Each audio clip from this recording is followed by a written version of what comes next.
Just thought, actually, What's that? how much Peter Boyle looks like Captain Chaos in this movie. Remember when we first met John McClane? Argyle picked him up from the plane and took him down the Nakatomi Tower at the Christmas party. And the terrorists were overzealous, but it was sweet when they killed Ellis. And with a little help from Alan, John McClane kicked ass. Welcome back to Shat the Movies, the podcast where we answer the question, were the movies we loved when we were growing up really that good? Have you ever caught yourself thinking, why don't they make movies like they used to? Can you still remember spending your Friday night searching for the perfect movie rental at Blockbuster Video? Do you know what Blockbuster Video is? If you answered yes, then this is the podcast for you. I'm one of your hosts, Gene Lyons, and today we're doing something a little bit different. Big D is taking a much-needed, well-deserved break, visiting his family in New York. Our guest host today will be the one and only Rob T. Hey, everybody. How you doing? And each week, we take a look back in time, decide if our favorite films still hold up. The movies we cover are chosen by you, the listeners, who generously commission the films you love. If you like to see all the movies we have covered, will cover, or want to choose one for yourself, please visit shatpod.com and have a look. At the end of each podcast, we'll provide you, the audience, with the number of wipes each movie takes to get off your respective butts. So thank you so much for listening. If you have not already, hit that subscribe button and share with a friend. It's how we help the podcast grow. Additionally, subscribe to our sister podcast, Shat on TV. Review TV series such as Westworld, Taboo, American Gods, Game of Thrones, True Detective, Lovecraft Country, and Watchmen. Find all that information and past episodes at shatpod.com/TV. And finally, to hang out with us live, follow and subscribe to our Twitch channel, shatpod.com/Twitch, and our YouTube channel, where we play video games, host watch parties, and edit this podcast live. So, Rob, we haven't had you on in a little bit. I'm glad we could spend this holiday season with you with the movie that's near and dear to your heart, which is Outland. You've had a string of commissions lately, but this one is a little bit different. We've got Sean Connery, the 80s, and we've got sci-fi, all things that we don't see a lot on this podcast. So I was wondering if you could tell me why this one, why Outland? Well, I chose Outland because it's a bit of a forgotten gem, kind of the movie that helped propel Sean Connery towards elder statesman action star in the 80s. But it's a little bit overshadowed because then he started getting Oscar bait with The Name of the Rose and then surprisingly won for The Untouchables. But it's really became one of my favourites the first time I saw it during lockdown. And it's got the really cool image from the cover, but it often gets derided as High Noon in space. And for me, it's a movie that everyone should see. Just, whether you're a sci-fi fan or a Connery fan. Now, we've seen a lot of 80s sci-fi on the podcast. I get that old familiar feeling when I see like the computer, the digital script on the screen, and I see the models of the space stations and stuff. And so I had my misgivings going into this film, but people should give this movie a shake, especially if you do like that more grounded sort of sci-fi, not fantasy by any means.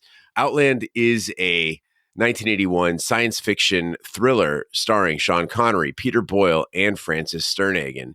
Set on Jupiter's moon, Io, Outland has been described as a space western and bears narrative and thematic resemblances to the 1952 film High Noon, as Rob mentioned. The film depicts a new marshal, William O'Neill, who begins work at a mining facility where he discovers a dirty secret. O'Neill runs into dead ends as he tries to uncover those behind it, who also attempt to silence him. So, Rob, you mentioned that you saw this as a pandemic watch. What is your history with High Noon? There isn't really a childhood story. As I say, during lockdown, I really went on a kick of watching films year by year. So I started with 1972 and just went all the way through, I think, pretty much into the 90s. So this was part of 1981. And I'd always been fascinated by the picture of Sean Connery from it. So that it turned out to be really good, I was really pleasantly surprised by. And it became, a regular yearly, if not a couple of times a year watch. It's stuck with me ever since. Now, you mentioned that picture of Sean Connery. For those people who haven't seen the cover for this film, he's in this blue uniform.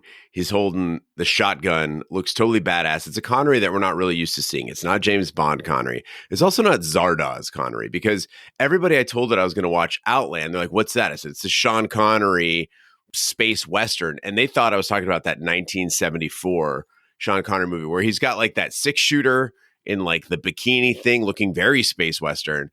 This is a much better, thankfully, movie than Zardoz. I did do that as part of 1974, and it was very bizarre. What would you give that as a wipe score for Zardoz? It was a good 3. It let itself down towards the end, but it was fun. All right, Rob. Well, as we saddle up for IO, let's hit the trailer.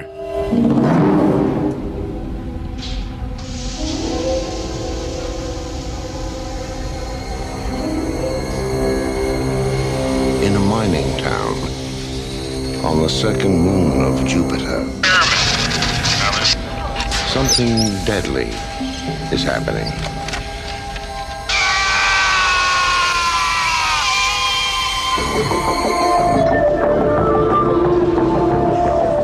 Pretty soon they'll see that this is just like every other mining town. I work these people hard, and I let them play hard. There's never much trouble. We're all professionals. I'm sure we are. We've only been here 2 weeks. It'll get better, I promise. I got nothing more on that incident in the mine yesterday. It looks like some guy just went wacko. It happens here.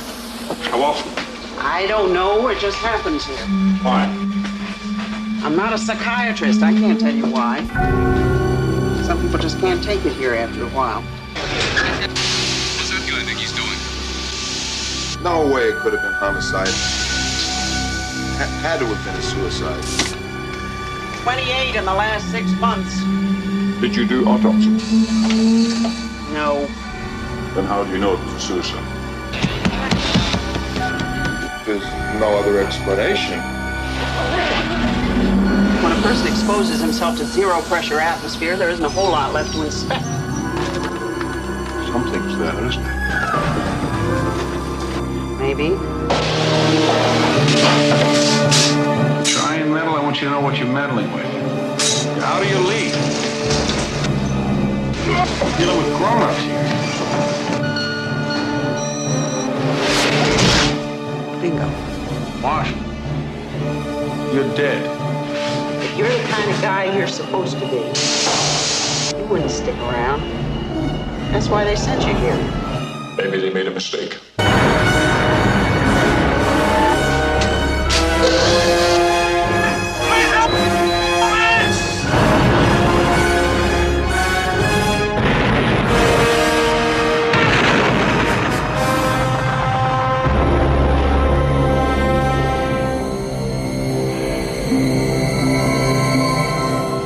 Outland, the ultimate enemy, is still man.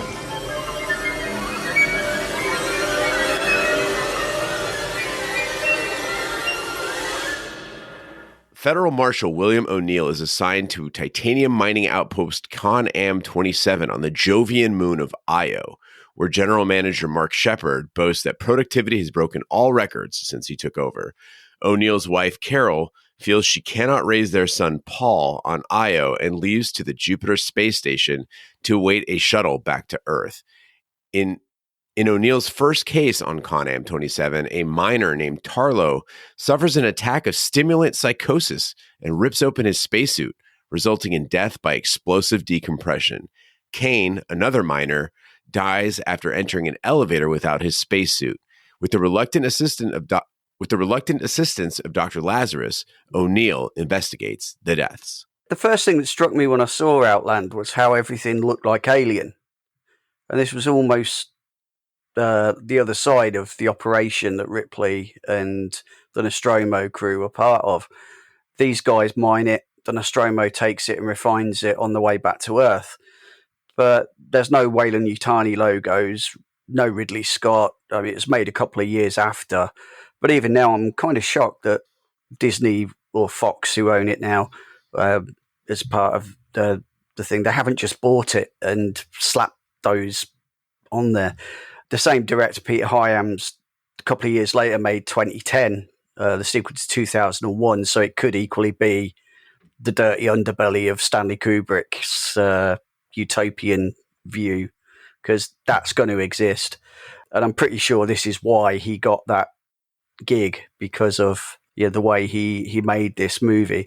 I could almost see Now that you mention it, like taking this movie in a totally different direction, you do the remake, you do like a James Gunn, Chris Pratt, like Guardians space Western comedy, and totally ruin the heritage and pedigree of this film. I think it could work. Disney would be all about that. It was certainly influenced partly of what Guardians was, to be honest. I mean, Star-Lord, there is a little bit of O'Neill in there. The self-importance, certainly in the Nova Corps. What a bunch of a-holes and all that. They're definitely, kind of in there in spirit, I think. Well, I'm glad you brought up the alien thing, though, because it seems criminal that Alien is ever present in the minds of the viewing audience, that it is huge, legendary, right? 93% fresh rating on Rotten Tomatoes. And I'm not saying that Alien is not a fantastic movie. It is really good. But Outland is rotting there at 54% fresh. And I do not understand, because these movies do have some incredible similarities.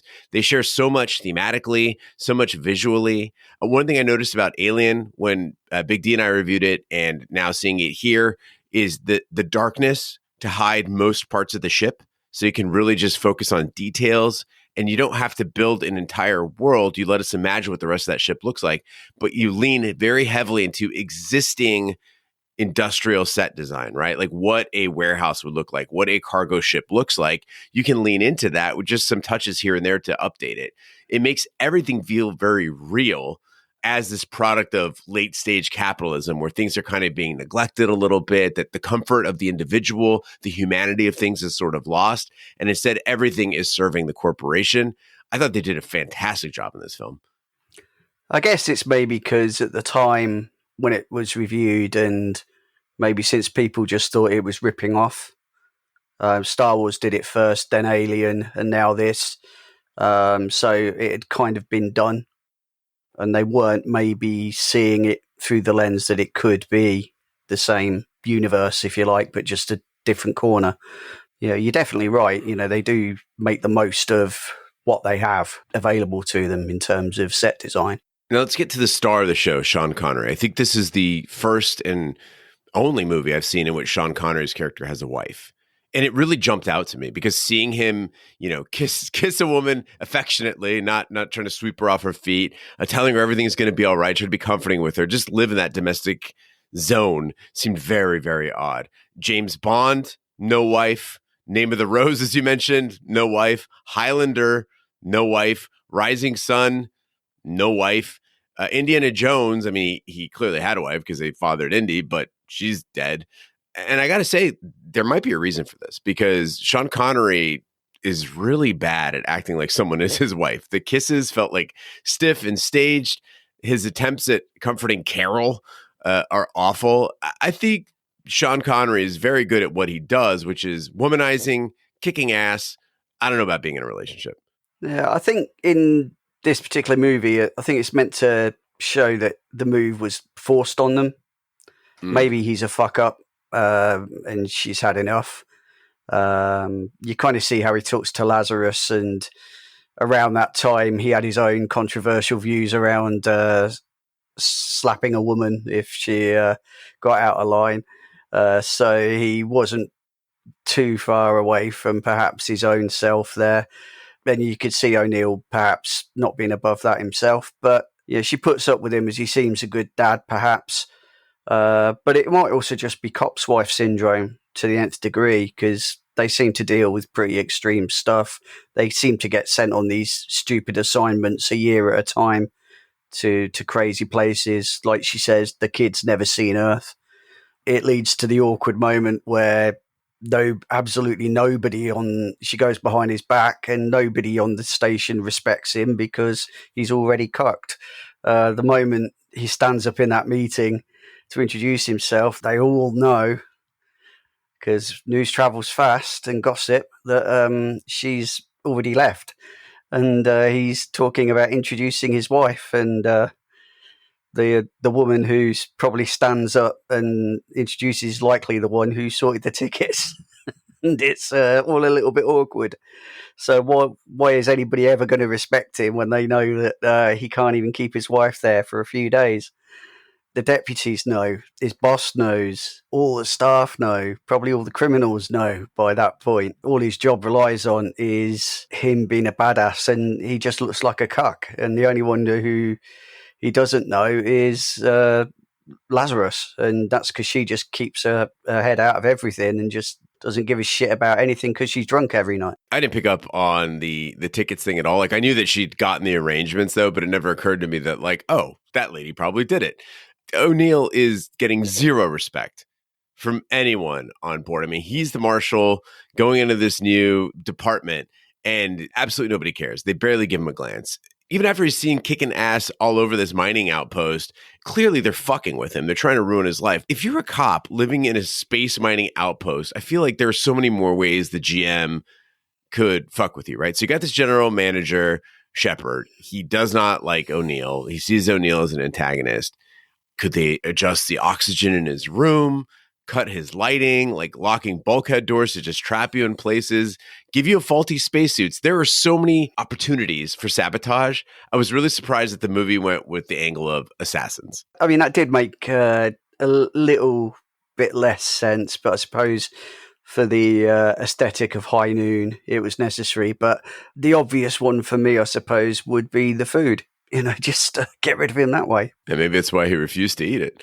Well, another incident involves a worker, Sagan, who takes a sex worker hostage. O'Neill attempts to calm the man while Montone, his sergeant, sneaks in via the air duct and kills Sagan with a shotgun.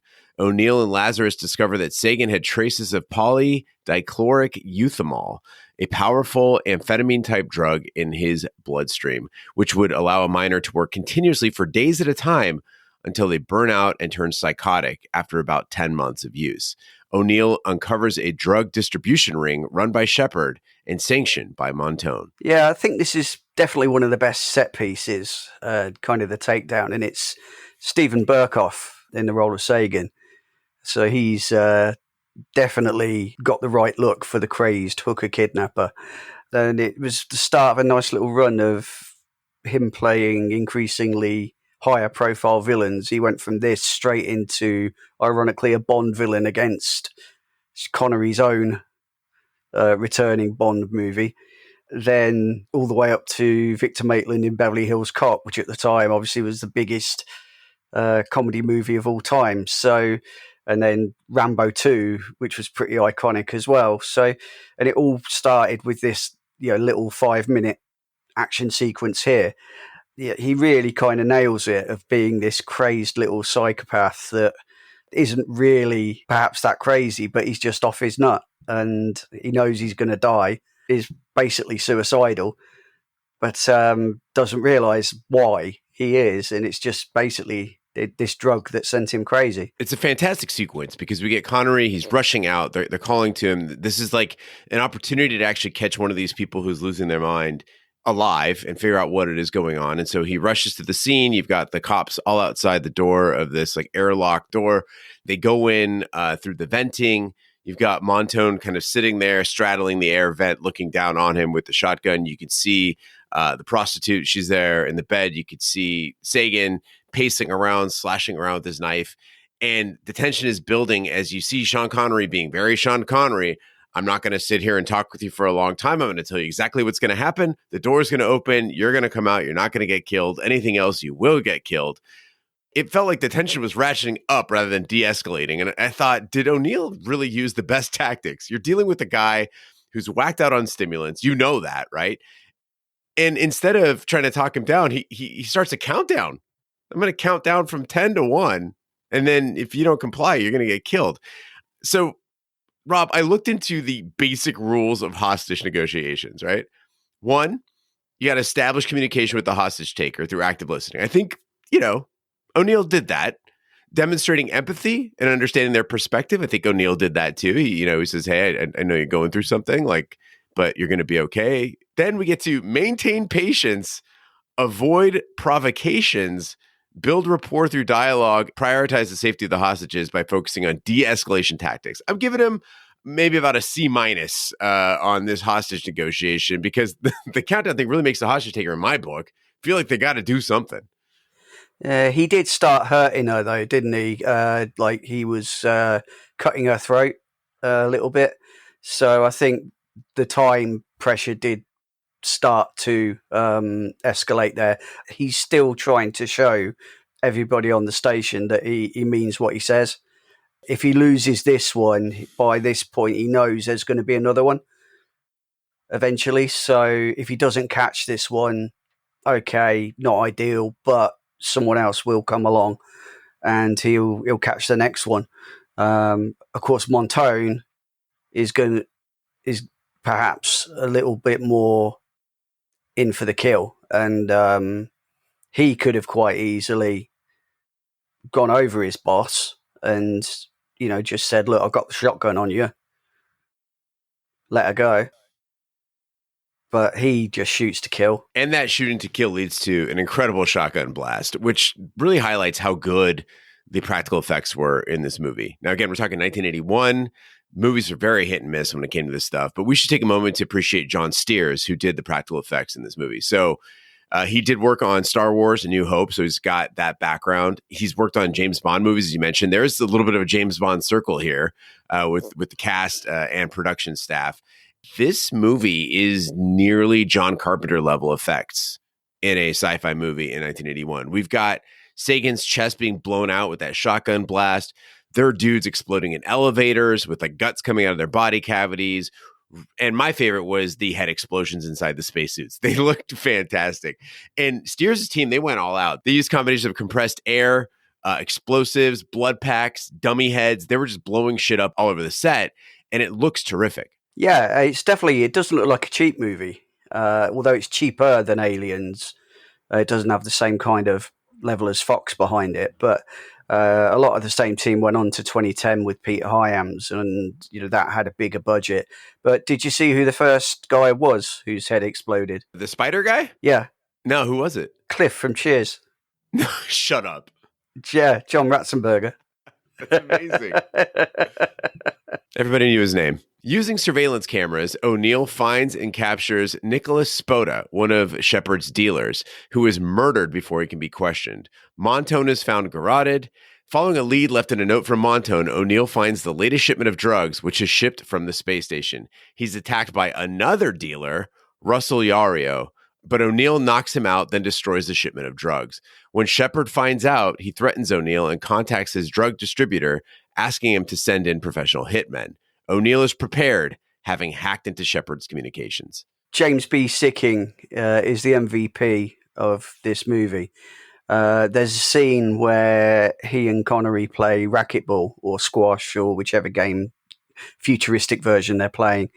O'Neill asks him outright how deep in he is. And it's just fantastic because Montone just lies to his face. It's not that bad. I'm not in that deep.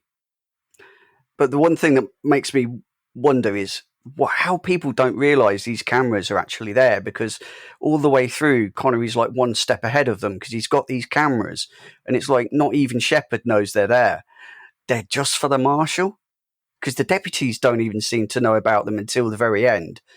And it's like really bizarre how he's got all this technology at his hands, yet he can never quite anticipate where the next crime's going to be.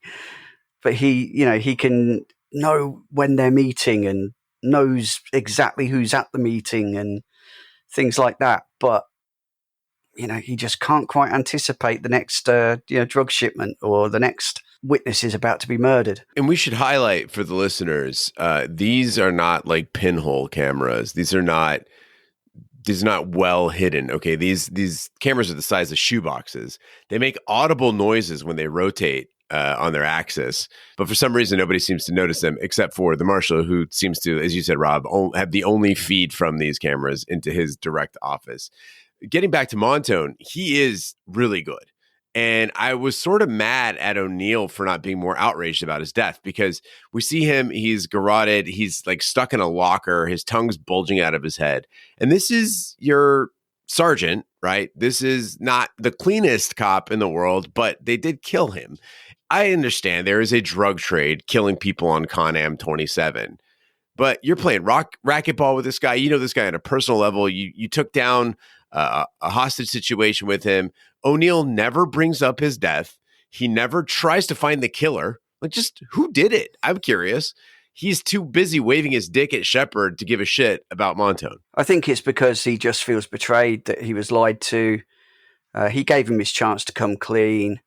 He did save his life, but by that point, all he can do is take down Shepard to avenge him. The memory's sullied because he's just part of the evidence now. It's not going to be on record that he was crooked. It's going to be on record that he was part of it. So he only knew the guy for a few days. In reality, what can he do? Knowing that Yario likes the garrote, I'm guessing it was probably him. And I want to talk about this garrote attack. Montone leaves a note for O'Neill on the computer that's like, go check out, it's coming in the food shipments. He's like, okay, I'm going to go check it out, right? So he goes to the meat locker. It checks out the food shipment, and there he's attacked. And what's his solution to this situation is to wear a protective collar to protect his neck. And it's just disappointing because this movie has so much going for it that these unnecessary bits of flash, I think, hurt the movie. Case in point, that collar. Okay. O'Neill, he walks to the meat locker. I don't even understand why they're shipping raw meat in space. It seems very risky from a bacterial standpoint, from a temperature control standpoint. Maybe just send stuff that's already been processed. I mean, we're already doing it now. Why would you send it to the moon of Io? But he clearly anticipates Yario popping up with the garrote. So O'Neill wears this collar to block the wire. And it's a neat trick, I guess.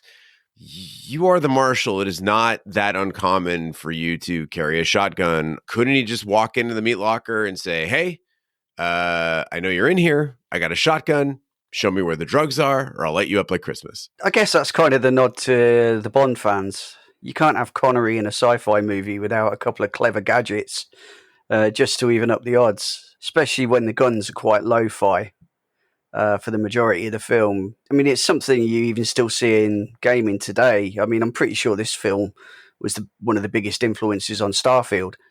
You've still got all these lo-fi guns with bullets, things like the zero-gravity brig, all those kind of things, all the spacesuits, they're all pretty much the same. But you need to have that little clever Q-type gadget that just crops up. Oh, yeah. They may as well have just played the Bond theme, just a little motif over it, just to make people laugh, It's more of a gag. Well, O'Neill waits for the shuttle carrying the hitmen with only Dr. Lazarus willing to help him. He sends a message to his family promising to return to Earth when his job is done. Lazarus helps him kill the first assassin by trapping him in a pressurized corridor. O'Neill activates a bomb, causing an explosive decompression that kills the man. The second assassin is killed in a glass greenhouse structure of the outpost when O'Neill tricks him into shooting a window, causing it to break open and blow him out to his death. The old switch the time trick. This is probably Connery's best part of the movie. And Peter Boyle's. He's looking through the station for somebody to help him. Everybody knows by this point what's going on, who's behind it. Basically, nobody gives a shit. They're all making money. Nobody gives him a chance to survive, and they don't like him anyway, so they're quite happy to just let the drug trade keep going on, and they don't care if a few of them die. They just want to keep making their money. But when he walks into the bar, him and Boyle are just looking at each other, and the timer changes down from an hour and 45, I think it is, to 0, and you can just see Connery thinking, the motherfucker did it. Yeah, I'm going to need you to explain this whole time switch to me, Rob, because I naively was like, oh, okay, it's like a 60-hour countdown or something like that. And it arrived early. Okay, no big deal. I thought, like, bad luck, for sure. It was more than that, I'm guessing. Yeah, for me, it seemed deliberate. It seemed like the shuttle time had been deliberately altered or mistimed to give him less time to prepare. So that then he would be shocked and scrambling around and desperate when it arrived. But he seemed wily enough and been around the block enough to anticipate it and be ready for it. And that's why he was sitting at the bar, just ready. It seemed to be Shepard that was more rattled. I was fully anticipating O'Neill going to the shuttle as it arrived, and classic Western shootout right there in the air duct. That's not what we got. Instead, we've got kind of a game of cat and mouse. Like you said, a lot of Bond-like trickery. But either way, it ends up with a high body count. He's on this crusade. He wants to stop PDE from killing space miners. Okay. Valiant. But in the process, he is killing a lot of people. He kills a deputy. He kills 2 assassins. And I would argue he's also linked to the death of Montone and Spoda. I'm not sure if he killed Yario. I know he punched Yario and then either put him in jail or the toilet. I'm not sure, but we never see that dude again. The space station is getting blown to shit. Tunnel gets blown up to kill 1 guy. Greenhouse is destroyed to kill 1 guy. And O'Neill assumes he's doing good. But I was shocked. He never stops to ask anyone on the station if they mine the drugs. Maybe these miners on Con-Am 27, they want to get high, work for 10 months, and then die. Like, shouldn't that be their choice? I think what this outpost needs is a drug education campaign. Okay. Like, tell people about what it might do to you, what PDE might do to you, and let them decide for themselves. What they don't need is a homicidal marshal. But then not if everybody across all the stations are taking it, which is what it would be if Shepard got the promotion he was clearly after. Yeah, it's an expensive damage to the station, but the way it'd be spun is that it's expensive criminal sabotage on the station caused by Shepard's hitmen and a rogue deputy stopped by O'Neill, and the costs would be offset by the the fake numbers done by the workers over the 10 months. So in reality, it's a bottom station that just pumped its figures fakely over the 10 months, and they would just probably close it. So, it wouldn't be a case of needing a drug education program. They'd just all need to find a new place to live. You got to think with the greenhouse being destroyed, though, like somebody's going to get hungry. That seems like a lot of crops being just whisked out into the air. Also, you think they'd have better security for that? You have people with firearms on the station. Maybe, I don't know, some sort of tempered glass. Put some safety fencing around your solar array. Definitely. But, again, these are corporations. They do it on the cheap, don't they? They pay lip service to it. But he's doing what he has to in the moment to survive. And that's the important thing in that moment. So his attitude would be bill me. We get to the final plot twist of the film, and O'Neill is confronted and attacked by one of his own deputies, a Sergeant Ballard. He pulls Ballard's oxygen hose and pushes him to an electrical generation station, vaporizing him on impact. And then O'Neill does the big confrontation. He meets up with Shepard in the bar at the outpost. He knocks him out with 1 punch. He's knocking a lot of people out, by the way. O'Neill then bids farewell to Lazarus, and he leaves on the shuttle to join his wife and son on the journey back to Earth. The finale, I think, is pretty tense, but the twist is a bit of a letdown because we've barely seen Ballard up to that point.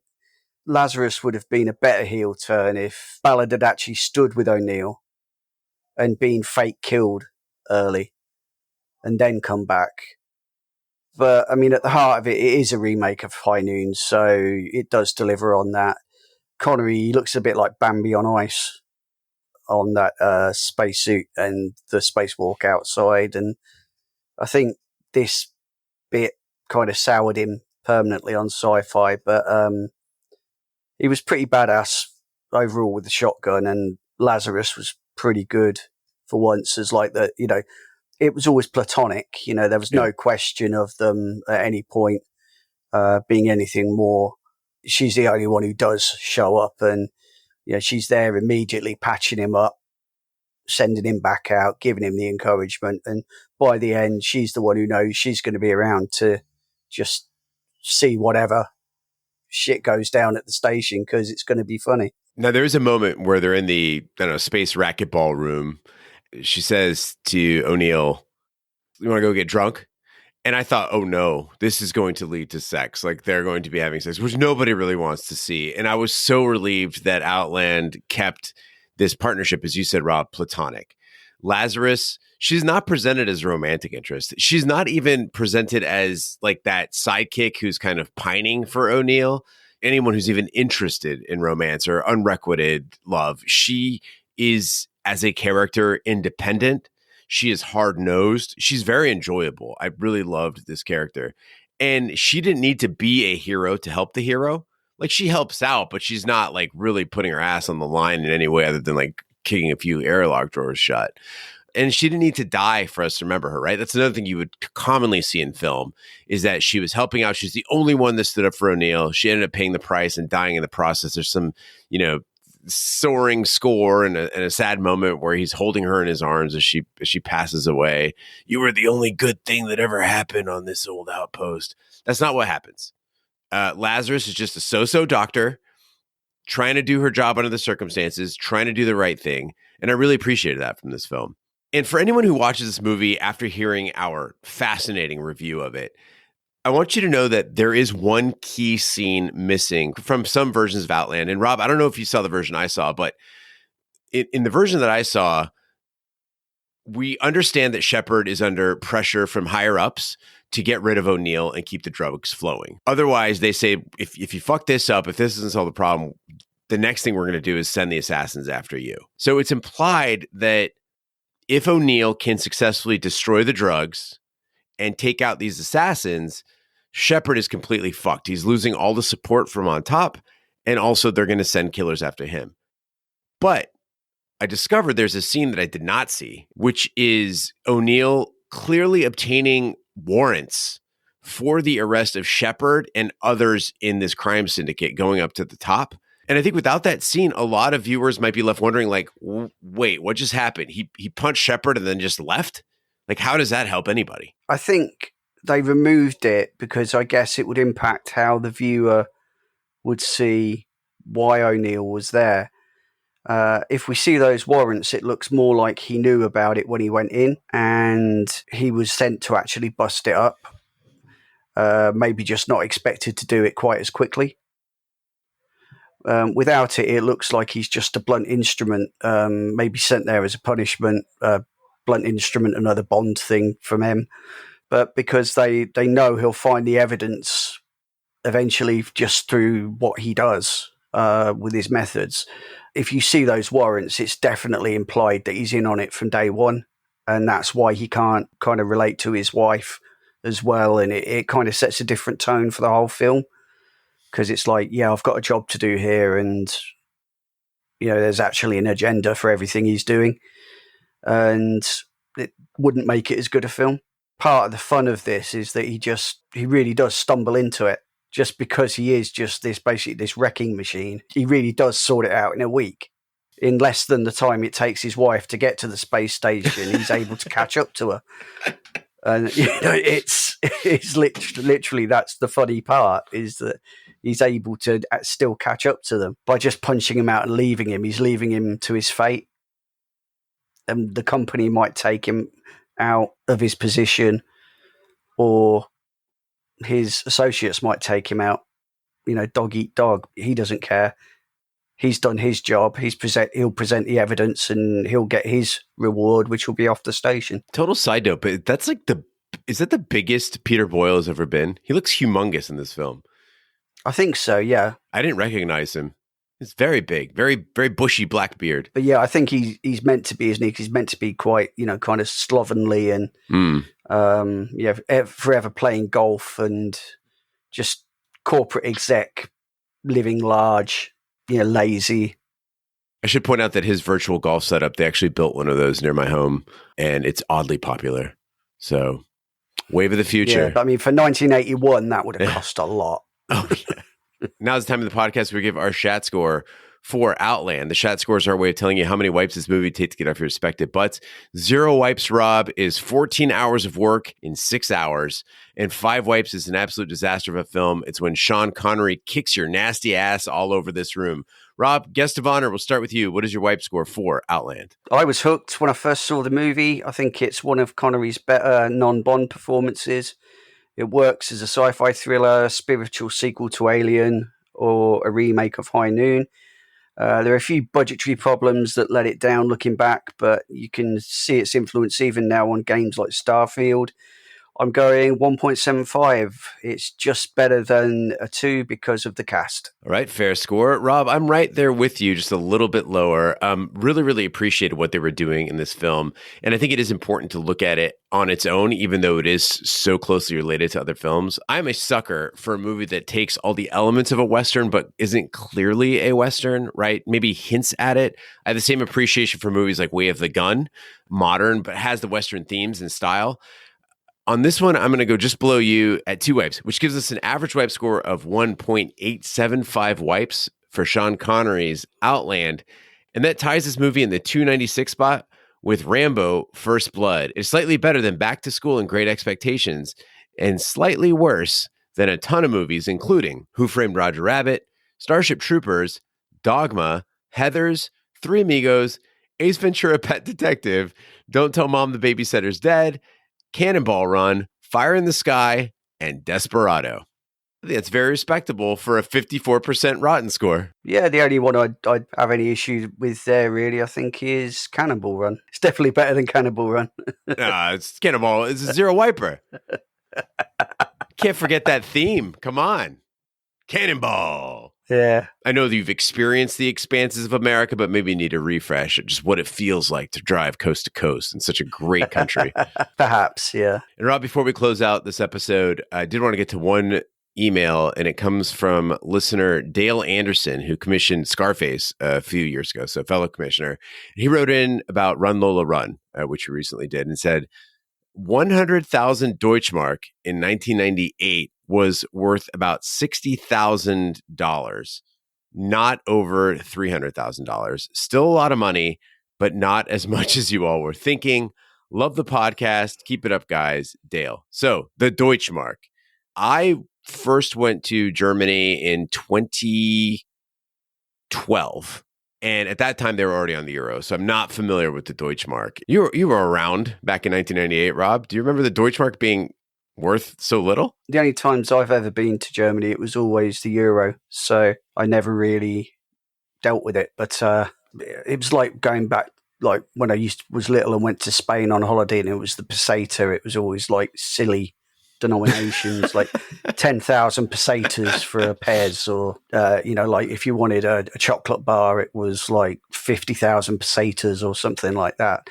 So I think that was one of the reasons they did the euro, was to kind of get rid of that sort of stuff with denominations. But yeah, I mean, I think a nation would have to be absolutely bananas to drop out of the euro.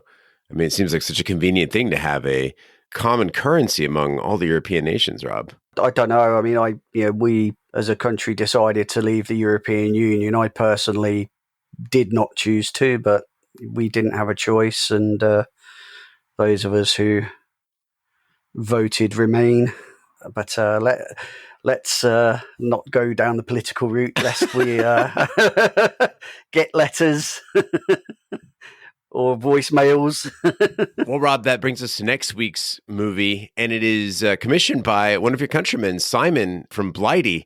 And in this upcoming 1987 film, Keith Nelson, played by Eric Stoltz, is a artsy high school outcast who tries to land a date with popular girl Amanda Jones, with some help from his tomboy best friend, Watts. However, Keith's advances draw the ire of Amanda's snobby ex-boyfriend, Hardy Jens, who makes plans to get even.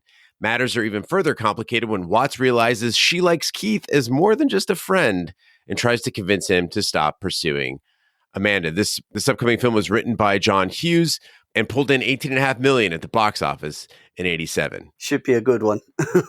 We've actually gotten lots of people writing in and saying, have you watched it yet? When's it coming out? This one's highly anticipated, oddly, by a lot of people from the UK, because Simon commissioned it. Our friend Paul in Middlesbrough also has called in and asked when we're doing it, if I've watched it yet, what my thoughts were. So everyone hang tight. It'll be out in just a week. Thank you to Simon for commissioning our upcoming film. Thank you, Rob, so much for commissioning this film, Outland, and joining me on the podcast. No problem. It's been great. And thank you to all the commissioners who make this podcast possible. That concludes this week's episode of Shat the Movies. Be sure to follow us on social media and share with a friend. We're on Facebook, Twitter, Snapchat, and Instagram at Shat the Movies. You can email us, host@shatpod.com. Support the podcast by shopping our Amazon affiliate link, buying our merch, or by commissioning your own movie. Find all information by visiting our website, shatpod.com. Also, check out our sister podcast, Shat on TV. We review TV series such as Lovecraft Country, Westworld, True Detective, Taboo, American Gods, Game of Thrones, and Watchmen. Find all information on our website, shatpod.com/TV, wherever fine podcasts can be found, including Apple Podcasts, Google Play, Stitcher, and YouTube. Be sure to subscribe, and if you stop by Apple Podcasts, please leave a 5-star review. It helps the podcast grow. On behalf of my co-hosts, Rob T. and Big D, I'm Gene Lyons. Join us next time for the following movie. I wish you guys could experience the humiliation of having the weirdest guy in a huge school be a blood relative. Some Kind of Wonderful is funny and involving with a lot of charm, says the New York Times. That's what my girlfriend would look like without skin. And People magazine says it's comic and romantic, thoroughly winning. You should consider whether or not you feel you can deliver a kiss that kills. Some Kind of Wonderful.